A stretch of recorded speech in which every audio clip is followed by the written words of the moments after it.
আসসালামু আলাইকুম। আজকে একটি নতুন রেসিপি করলা পাতা এবং চিংড়ি মাছ দিয়ে ঝোল করুম।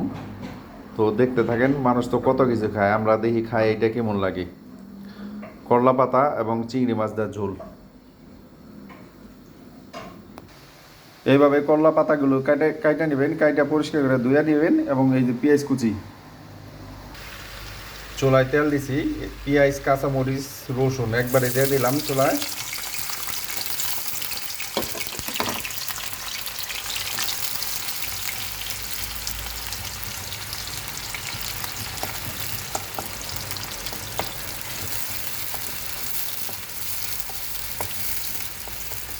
ভালো করে একটু ভাজা ভাজা করে নেবেন, লালচে কালার।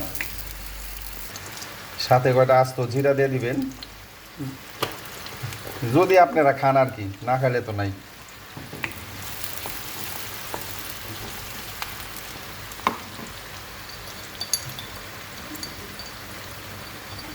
পরিমাণ মতো লবণ,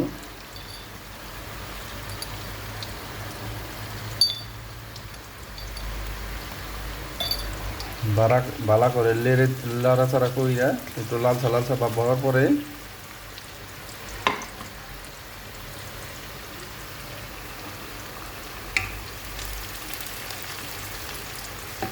পেঁয়াজগুলো মোটামুটি হয়ে গেছে, আমি এখন চিংড়ি মাছগুলো দিয়ে দেবো। চিংড়ি মাছগুলো দিয়ে ভালো করে লাড়াচাড়া করে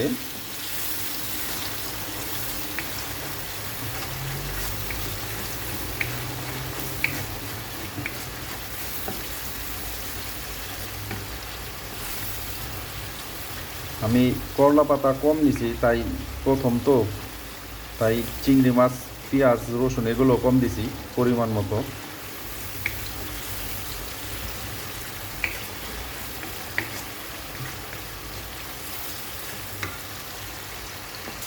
সাথে পরিমাণ মতো একটু আদা রসুন বাটাও দিয়ে দিবেন।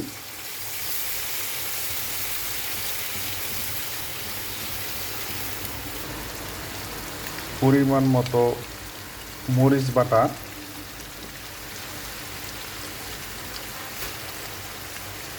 হলুদ বাটা অ্যাড করে নেবেন। সাথে একটু পানি।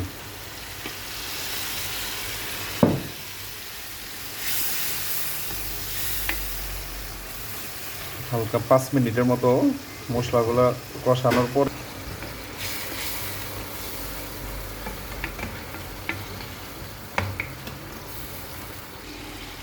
মোটামুটি মশলা কষানো হয়ে গেছে।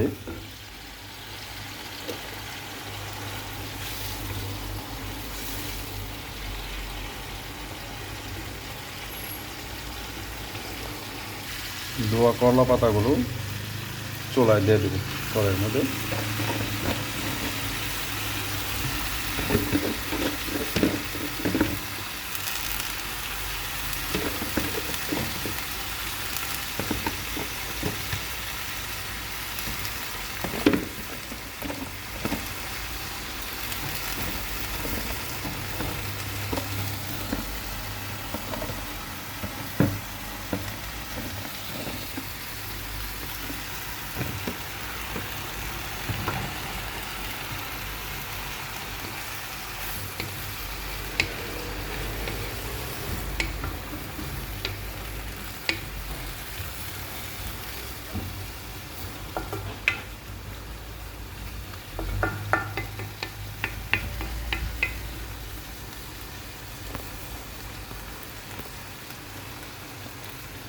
পাঁচ মিনিটের মতো কষানোর পরে পরে ঝোল দিয়ে দেবো। একটু উল্টাপাল্টা করে লাড়াচাড়া করে দেই।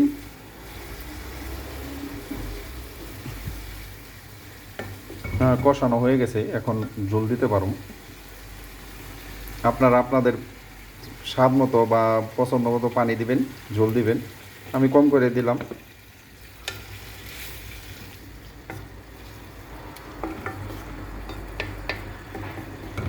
আর একটু দিব। ওকে,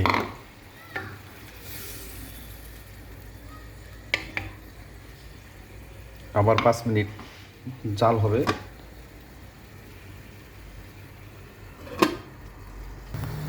আমার করলা পাতার ঝোল হয়ে গেছে, ইনশাল্লাহ লবণও ঠিক আছে, সব কিছু ঠিক আছে।